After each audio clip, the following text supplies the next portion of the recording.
Et là, ça met en avant un élément fondamental qui est la formation.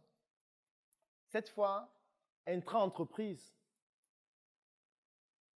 Parce que on comprend l'importance de la formation quand on perd de l'argent.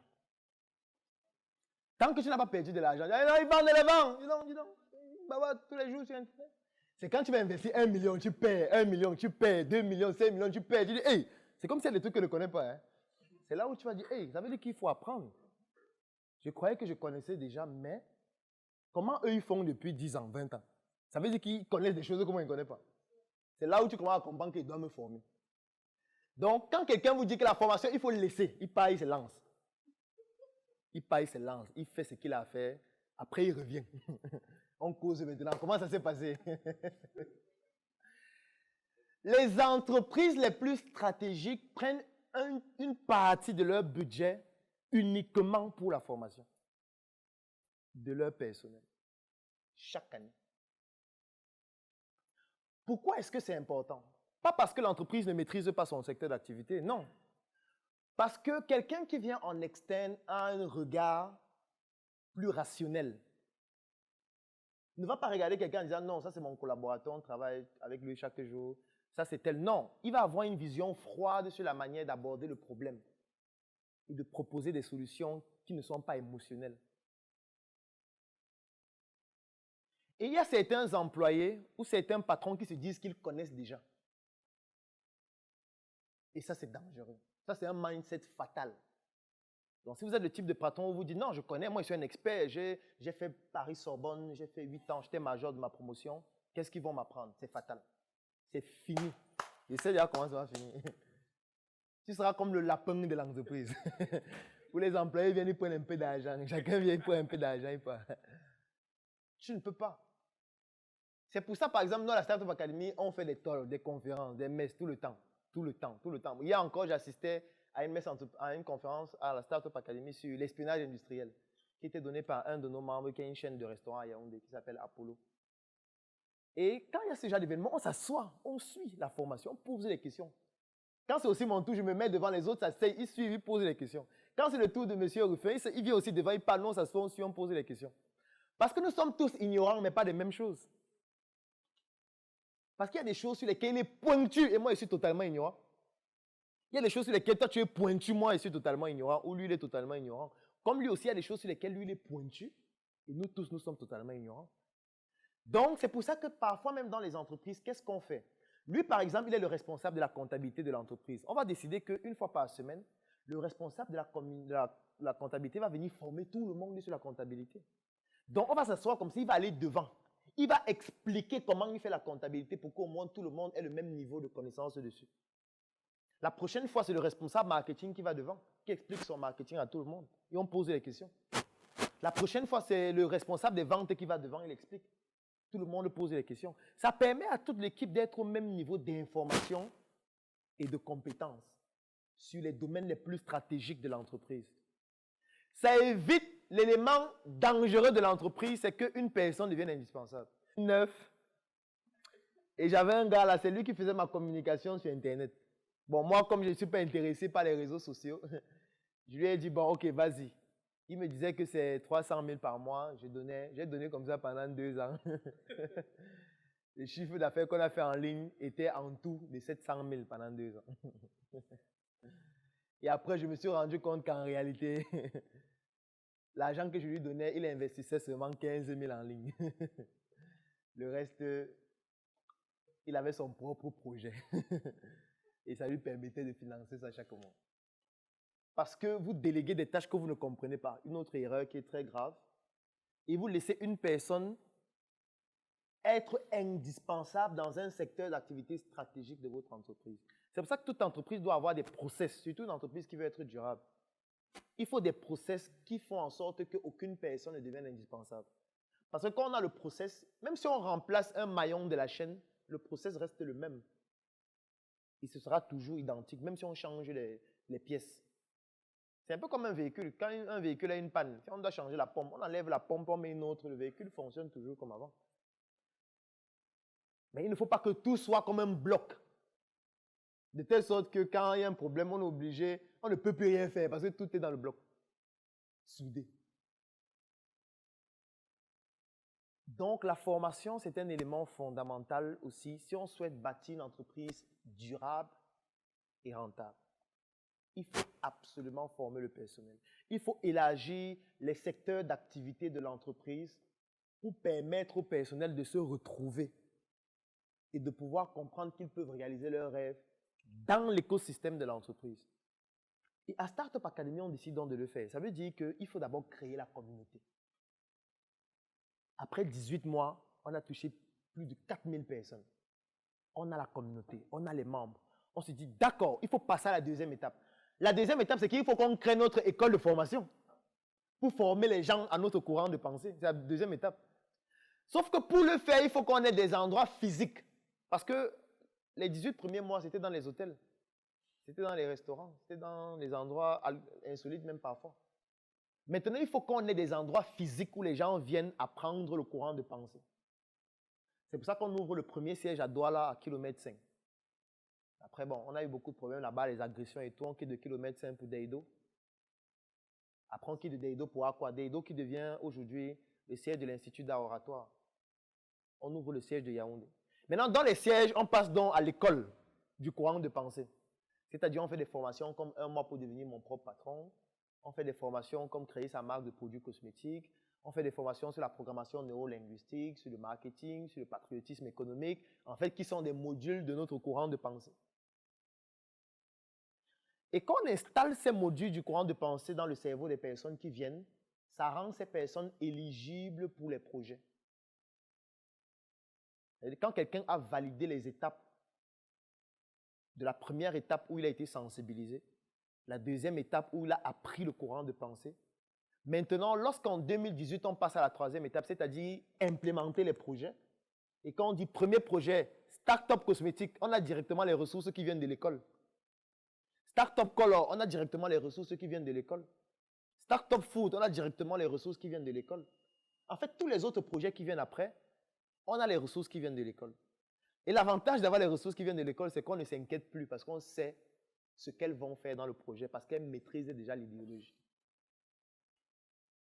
Et à ce niveau du game, celui qui maîtrise l'idéologie est plus important que celui qui est compétent seul. Donc, si j'ai deux choix à faire, entre quelqu'un qui est le plus fort de l'Afrique, en ingénierie, par exemple, civile, et quelqu'un qui est moyen, mais il maîtrise l'idéologie, je choisis celui qui est moyen, qui maîtrise l'idéologie, parce que lui, on peut le former. On peut payer celui qui est excellent pour venir le former. Lui qui maîtrise l'idéologie, pour qu'il aille faire. Ou on peut payer celui qui est excellent pour qu'il fasse une tâche sur le court terme. Et après, on le paye pas. Celui qui maîtrise l'idéologie continue. Ou on peut prendre celui qui est excellent, il devient le directeur technique de celui qui maîtrise l'idéologie. Parce qu'il faut toujours que celui qui maîtrise l'idéologie soit là. Et soit au-dessus de celui qui est compétent. C'est comme ça. Parce que lui, on a confiance en lui. Absolument.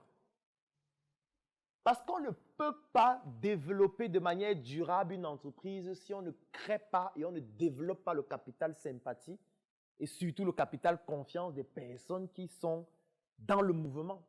Sauf que pour le faire, il faut les former. Et l'école du système éducatif n'est pas en train de les former à venir le faire dans votre entreprise. Eux, ils ne comprennent rien de votre entreprise. On leur dit que Charlemagne est monté, descendu, il a créé l'école. On leur dit que Christophe Colomb a découvert l'Amérique. Donc eux, ils sont perdus d'avance. Ils ne servent à rien dans votre entreprise. Donc vous devez les prendre comme des nouveaux-nés, les former pour qu'eux, ils viennent maintenant travailler. Sauf que si vous ne créez pas un centre qui les forme, vous n'allez pas travailler dans votre entreprise. Vous allez passer le temps dans l'entreprise à former les gens. Et ce n'est pas, vous ne pouvez pas avancer. Vous ne pouvez pas être dans l'entreprise chaque jour en train de former les gens. Ce n'est pas possible. Donc, il faut qu'il y ait un centre qui forme et vous recrutez ceux qui sortent du centre.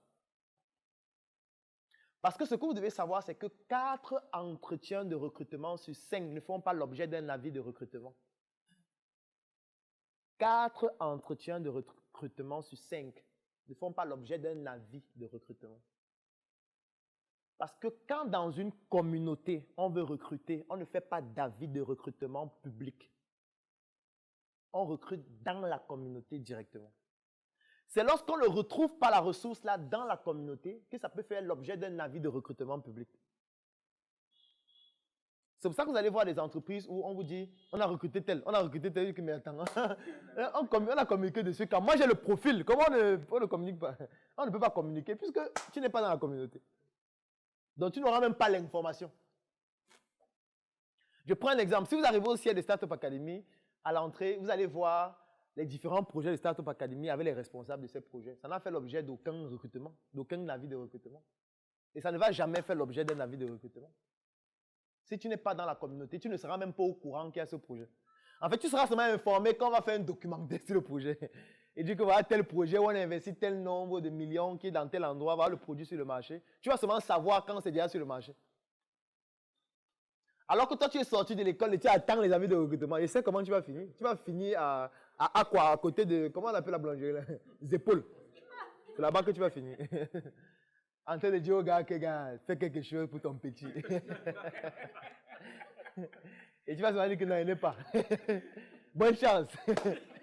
Tu entres dans ta voiture climatisée, tu dis bonne chance. Ça va aller. Ce qui fait donc en sorte que vous qui avez des entreprises, vous devez avoir un courant de pensée. Vous devez avoir une culture d'entreprise.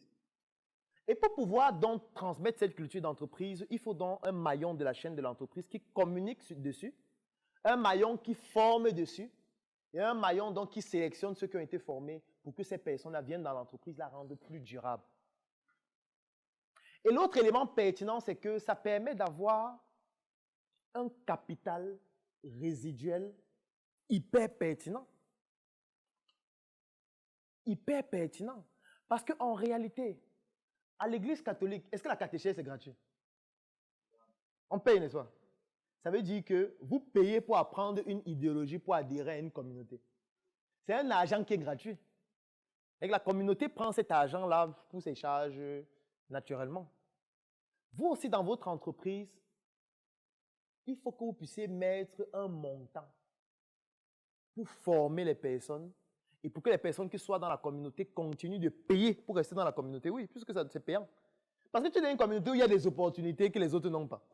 Tu es dans une communauté où tu as la possibilité de bénéficier des choses qui ne sont pas communiquées en public. Il faut que tu payes pour ça. Déjà qu'il faut que tu payes pour y entrer. Et s'il y a des formations, tu dois payer pour ces formations. Peut-être pas le même prix que tous les autres, mais tu dois payer. Ça permet à la communauté d'avoir un flux de trésorerie. Flux de trésorerie qui permet de faire des investissements. Investissements dont la communauté va aussi bénéficier. Tout le monde. C'est pour ça qu'à Startup Academy, qu'est-ce qu'on a? On a l'association Startup Academy. Et actuellement, qui est en train de passer à Startup Academy Group SA. Et l'association devient donc la responsabilité sociale du groupe qui a pour mission de recruter, développer la communauté, développer le courant de pensée et permettre d'avoir les ressources qu'on peut recruter dans les filiales du groupe. C'est de ça qu'il s'agit. Et maintenant, l'association a des membres qui payent pour devenir membres, naturellement. Je prends un exemple. Cette semaine, entre lundi et aujourd'hui, les adhésions seulement de Startup Academy ont généré plus de 10 millions. Uniquement cette semaine. 10 millions, c'est de la trésorerie qui permet de lancer 3 usines. Oui, on peut lancer 3 usines avec 10 millions.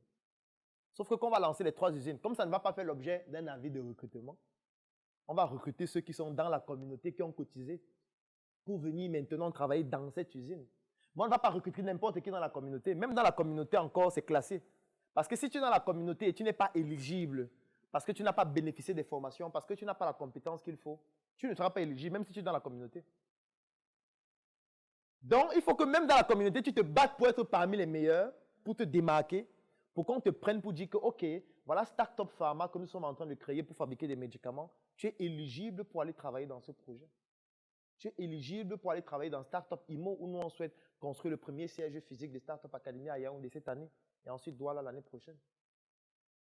Donc, si tu es un ingénieur de génie civil et que tu es dans la communauté, et si tu te démarques, tu es éligible pour pouvoir gagner ce marché. Ou si tu as une entreprise de BTP, tu es éligible pour gagner ce marché. Donc, la durabilité d'une entreprise et sa rentabilité résident dans ces facteurs-là.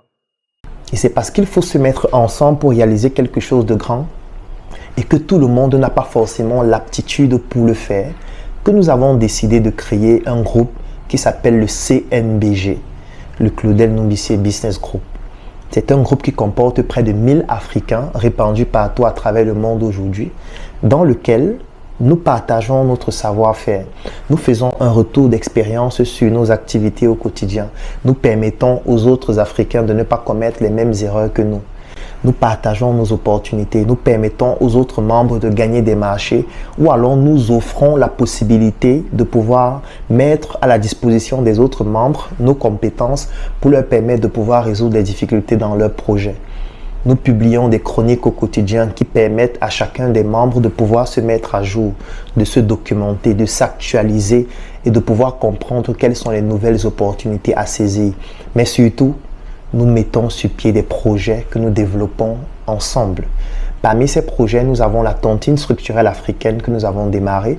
Nous avons le projet Njuka, qui est une industrie agroalimentaire. Nous avons le projet Smart City, où nous sommes en train de construire des logements qui vont être mis en vente pour permettre à des personnes d'avoir des logements de qualité. Et il y a d'autres projets qui viendront au fur et à mesure de ce type-là. Vous aussi, si vous ne savez pas comment faire, vous pouvez nous rejoindre pour vous inspirer de ce que nous faisons. Mais surtout, vous pouvez le faire vous-même, entre vous enseignants, entre vous médecins, entre vous ingénieurs. C'est tout à fait possible.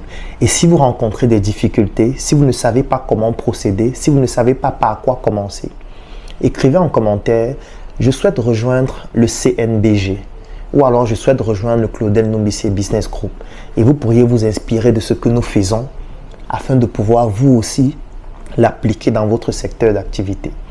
Et étant donné que nous sommes sérieux et nous avons besoin des personnes sérieuses pour réaliser des choses sérieuses, nous avons décidé de faire en sorte que ce ne soit pas un groupe qui soit ouvert à tout le monde. Parce que quand quelque chose est ouvert à tout le monde, ça devient quelque chose de quelconque et du coup, ce n'est plus intéressant. Donc l'accès à ce groupe coûte 120 000 francs pour 12 mois pour toutes les personnes qui résident au Cameroun. Et si vous êtes à l'extérieur du Cameroun, ça vous revient à 300 € tous les 12 mois. Si c'est une opportunité qui vous intéresse, si vous souhaitez enfin prendre le pouvoir sur votre propre vie, afin de ne plus laisser votre vie sombrer dans les mains des autres, ou alors dans la providence, rejoignez le Claudel Nombissier Business Group en écrivant tout simplement en commentaire « Je souhaite rejoindre le Claudel Nombissier Business Group » ou écrivez en inbox ou contactez-nous ou passez dans l'un de nos sièges.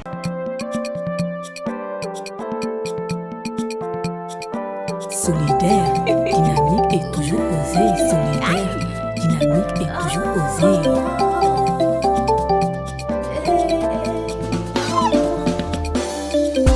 Si t'arrive de te dire que tu n'avanceras pas, et n'oublie pas que tu es seul à faire ta propre force.